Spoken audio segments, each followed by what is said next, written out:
Hello and welcome to the JSA Studio. I am your host, as always, Nathan, and today I'm coming at you with another Michigan position breakdown video. Today we're going to be doing the running back position with an extra update on the quarterback battle as well, because the information in the past couple of months has changed. However, as you've probably been able to tell, for the very first time on this channel, you can see my ugly ass.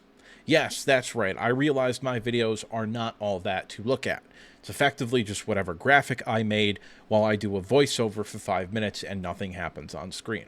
So I figured, what better way to make my videos more entertaining than to put my Quasimodo looking ass on the screen? Now, with the intro done and out of the way, let's go ahead and get started by starting with the update on the quarterback battle. Now, in the video I made 2 months ago, talking about who I thought was going to start at the quarterback position for the Michigan Wolverines, I only talked about Bryce Underwood and Mikey Keene for several reasons, the main one being that those are the only two players that were going to start for Michigan this year, barring injury, okay? And that is still true. However, my conclusion to that video was that Mikey Keene was probably going to start at least the beginning of the year as the quarterback for the Michigan Wolverines. That is not going to happen. Bryce Underwood is going to be the starting quarterback for the Michigan Wolverines from day one. And that is largely because Mikey Keene has been hurt, okay? If we had an honest-to-God battle between them, I think Michigan probably does go with Mikey Keene simply because he's not going to turn the ball over. You can at least be pretty sure that he's not going to turn the ball over within this offense, at least, all right? So Bryce Underwood probably going to be the starter day one. I do think there will be struggles early and often for Bryce Underwood. I would not be surprised if this looks a lot like Trevor Lawrence's first year at the quarterback position for Clemson, okay? And I don't mean that in the sense that Michigan has a loaded roster that's going to win the national title, but more in the sense that Trevor Lawrence took like 5-6 weeks before he really started to play well. And then he got those extra games in the playoffs and solidified himself as, oh, this is going to be like the first pick in the draft a couple years from now, like pretty obviously. I think that's probably going to be the case with Bryce Underwood. Now, do I think Bryce Underwood is as prepared as Trevor Lawrence was? No. Trevor Lawrence went to a big-ass Catholic school, I think, or private school at least, had QB trainers and high-level coaching. Fucking Bryce Underwood went to Belleville, all right? And I do think that did kind of put him behind the 8 ball a little bit, all right?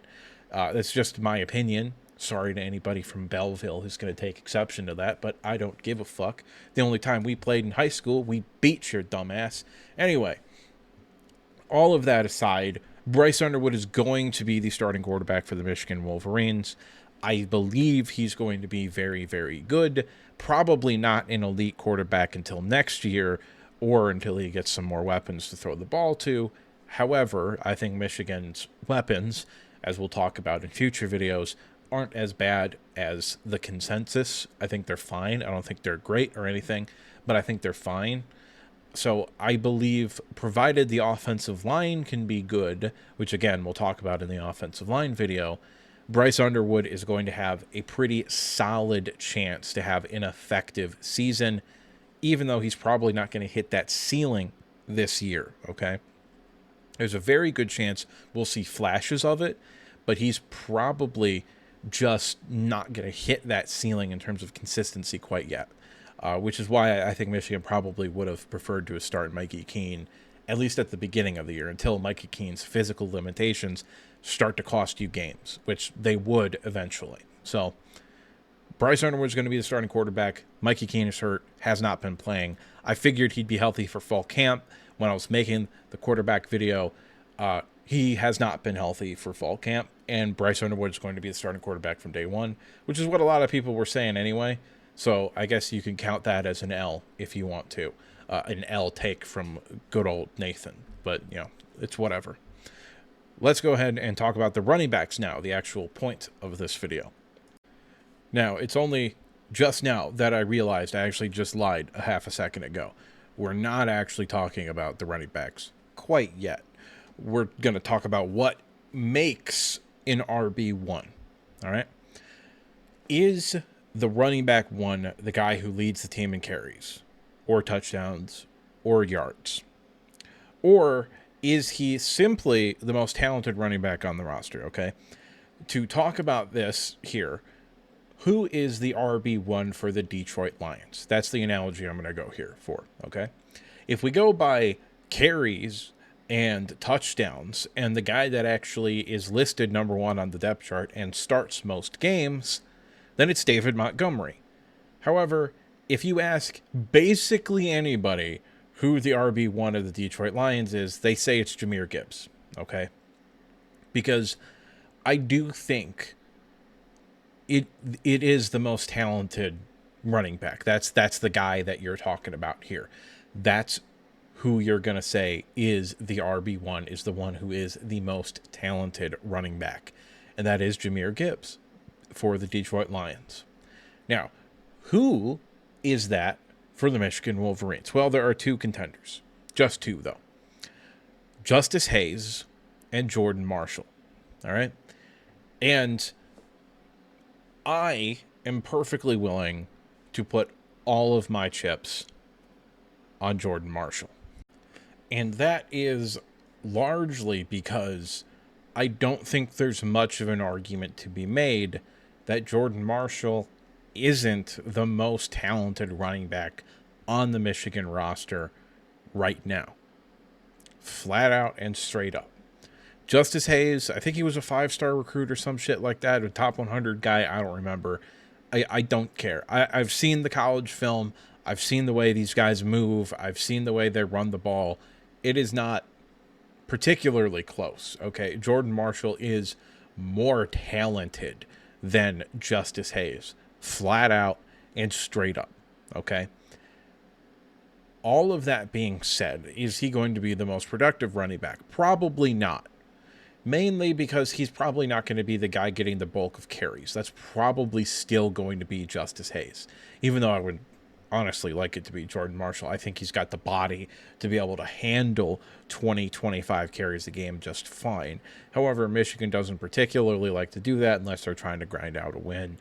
And they do like rotating backs a lot, so I don't particularly think either running back is going to have all that much of a gaudy season unless the other gets hurt. Because, as we'll talk about here later on in the video, they've got no goddamn depth behind Justice Hayes and Jordan Marshall. Now, there's some talented people there, but nobody that I would particularly feel comfortable throwing out there beyond Jordan Marshall and Justice Hayes, okay?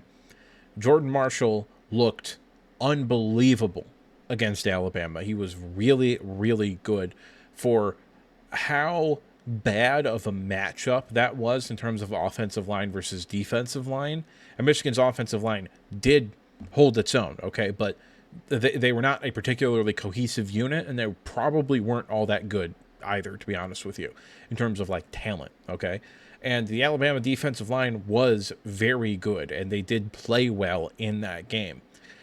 All that being said, I think Jordan Marshall looked fantastic with an offensive line that was significantly worse than what we're going to get this year in terms of production, in terms of blocking ability.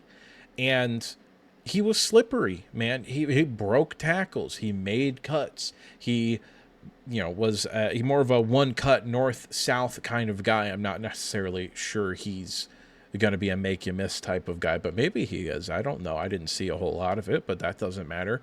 The fact of the matter is that this guy is a slasher. He gets yards, he finds holes, and he can create yards by being slippery and by breaking tackles. And Justice Hayes is more of a lower your shoulder into a guy and get an extra half yard or maybe yard and then go to the ground. Whereas Jordan Marshall can be a guy that breaks a tackle and can get you 6 or 7, 8 more yards. Okay. Now, I'm not trying to diss Justice Hayes here at all, because I think he's going to be very, very good. However, this kind of strikes me a little bit as a Hassan Haskins, Blake Corum type situation. Neither of these guys are as good as either Haskins or Blake Corum, if I'm going to be honest with you. However, I do think that this is a somewhat similar situation. Justice Hayes is probably going to be the guy that gets the most carries, the most touchdowns, and the most yards. However, if we go back to 2021 when Blake Corum was healthy, it was also evidently clear that Blake Corum was a significantly better running back than Hassan Haskins. Like, it was very clear that he was going to be something special. And he was in 2022 before he tore his knee up.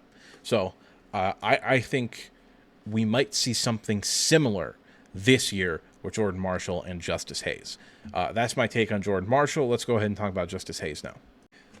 Now, Justice Hayes, as I've already stated, is very likely to lead Michigan in most of the counting stats. Carries, rushing yards, rushing touchdowns, potentially even catches, okay? From the running back position, at least. He's probably not going to lead the whole team in catches. But I do think he can be used in the passing game. He has shown the ability to catch the ball relatively naturally. So I think he's got that going for him as well. And we don't really know anything about Jordan Marshall's ability to catch the ball. Now, you figure he'll be okay at it, at least, but you don't really know, I guess. All that being said, this was a very, very high profile transfer. I believe he was the number 1 running back in the transfer portal, at least when he committed to Michigan. He may or may not be up there now, but I do like Justice Hayes a lot. I think he's a draftable running back. I do, even if he goes out this year and doesn't come back for a senior year, which may or may not be the correct thing to do. We'll see how this year goes. However, I do think he's very talented. I do think he has potential to be like a bowling ball kind of running back. I think he has the body and the stature and the build to be able to take the pounding that the running back position offers. I think he's going to be very, very, very good and very, very productive. I just think Jordan Marshall is more talented than him. At least right now. I mean, I guess that opinion could change. I don't particularly think it's going to. But I just believe Jordan Marshall to be the more talented running back. Doesn't necessarily mean anything. It's just what I think. But I do believe Justice Hayes is a good running back, a draftable running back, probably later day 3. My main, I guess you could say, problem with Justice Hayes is the breakaway speed and the acceleration. Like, he doesn't have like a burst, you know what I mean? Jordan Marshall showed that burst to me in the few times he got the ability to get into the open field against Alabama. He showed me a little bit of burst that Justice Hayes didn't have. However, maybe he does have it. Maybe he was just being used wrong at Alabama, which is almost certainly going to happen. I mean, it was a scheme change as well. So, yeah, I'm not sure you can take the 2024 film at face value, which is what I looked at for him. But because the scheme was so different than what he was recruited to go into under Nick Saban. And who was that offensive coordinator? Tommy Rees? Was it Tommy Rees who was the offensive coordinator? I think it was before that year. Yeah, different offense altogether. So then different type of running back that he wants. Kind of got fucked by the scheme change and the regime change. Nevertheless, I do think he's a very good fit for Michigan. I think he's going to be extraordinarily productive as well. As I've kind of already said a couple of times, he's really, really, really good. Now, we've got to ask a more complicated question about who's third on the depth chart and how does the depth look in general. Because the answer to that, I don't know about that one, Chief. But let's get into that here. Ben Hall, who was the RB3 last year, got some run in the game against Alabama, of course. We all remember him playing in that game. He flew out the window, just like time. And we tried to hold on, didn't even know that we wasted it all just to watch him go to North Carolina to play for Bill Belichick, of course. Lincoln Park slam poetry aside. Losing Ben Hall, I think, was kind of big. I mean, like, he wasn't really all that productive, but I'd feel more comfortable if he was on the team because we have nobody behind him. Okay, I've kind of already spoiled what I'm going to talk about here via the graphic that's on the screen. But with Ben Hall gone, somebody's got to step up to be RB3. And even though I don't particularly think he's somebody that's going to be able to handle an RB1's workload, Micah Kapaana is, I think, the guy that's going to end up being RB3. I believe probably outside of the top two guys, he is the most ready to contribute right now. He's been, I think, in the program for 3 years now. I believe he's a redshirt sophomore. He's fast. He's a shiftier running back. I don't think he's played at all. I'm not positive, though. He might have gotten on the field in garbage time or something. I don't remember. He also might be a redshirt freshman. I don't know if he's been here for 2 or 3 years. But I believe he is the guy positioned, at least, to be RB3. And potentially even to get some snaps when it actually matters beyond garbage time and beyond if somebody gets hurt. He's the depth guy, so he has to step up and be important. I believe that Micah Kapaana is that guy who is going to be able to step up and be at least a somewhat effective RB3. I think he's probably going to be more of like a third down back if he does have to end up having a serious role if, God forbid, Justice Hayes or Jordan Marshall end up getting hurt. If he had to come in, his role would probably be as a third down / scat back kind of position. Because I do believe he is smaller. I think he's like 5'9", and he came in at like 170 pounds or something like that. All things considered, he is a home run threat. He's probably a threat out of the backfield in terms of receiving. Again, I don't particularly know because high school film means nothing and I don't watch it. And I don't believe he's played yet in a Michigan Wolverines uniform. However, this was a guy that the coaching staff was very happy to get in whatever recruiting class he was in. I remember them talking about him as a big-time get, even though when he committed, he was a 3-star player, and he ended up being ranked a lower 4-star guy. But I do think he's pretty talented, and I can see a role for him within the offense, which is not something that I could say about everybody else on this roster. And everybody else on the roster, which is Donovan Johnson, a 3-star true freshman, Bryson Kuzdal, sorry, my bad, who I'm not positive, but might be a walk-on, or was a walk-on initially. And that's it. They don't got nobody else. It's just those 3 guys for depth. It's just them 3, and that's it. The depth at the running back position is far more concerning than any other position on this team. If Justice Hayes or Jordan Marshall go down, we're kind of fucked. I mean, I think Donovan Johnson was a guy who early on in the high school career was like a 5-star guy or a high 4-star guy. on the track to be a 5-star. He ended up getting hurt and missed like all of his junior year and a solid portion of his senior year, so he ended up being a 3-star true freshman. But I think he's maybe more talented than a 3-star might be. And unlike in the case of other 3-stars that ended up contributing right away, who they were just underscouted and underrated, I think it was largely because of the injury and the fact that he didn't really get to play. Again, I might be getting him confused with somebody else, but I believe that was him.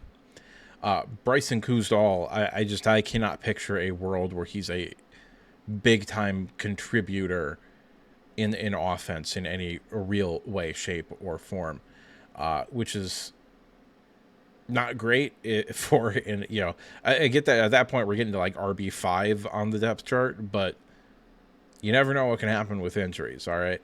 And we had guys last year, you know what I mean, and in years previously that I would have been more comfortable throwing out there in eventuality that they needed to be thrown out there.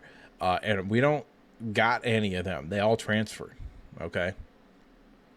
So I'm not totally sold on the depth of this position, but whether or not that's going to end up mattering, I'm not sure. All in all, as long as Justice Hayes and Jordan Marshall end up being healthy, they can get a couple of plays here or there, maybe some home run type of plays from Micah Kapaana as well. I'm pretty comfortable with the running back group, but there is no room for an injury in this group. More so than any other position on the team, there is no room for an injury. So we got to cross our fingers that nobody gets hurt. But that's just me, and what do I know? I'm just some asshole on the internet giving you his opinion. To this point, I'd like to remind you to like the video if you liked it, subscribe if you want to see more content like this, and if you disagree with me at any point, or you just have something to say, go ahead and drop a comment down in the comment section below. In fact, special request this time, go ahead and let me know if you liked the webcam, you liked seeing my ugly ass on the screen, or if you didn't, I can go back to the old ways pretty goddamn easy. And now, with the outro done and out of the way, there's only one thing left to say, and that is that I will see you next time.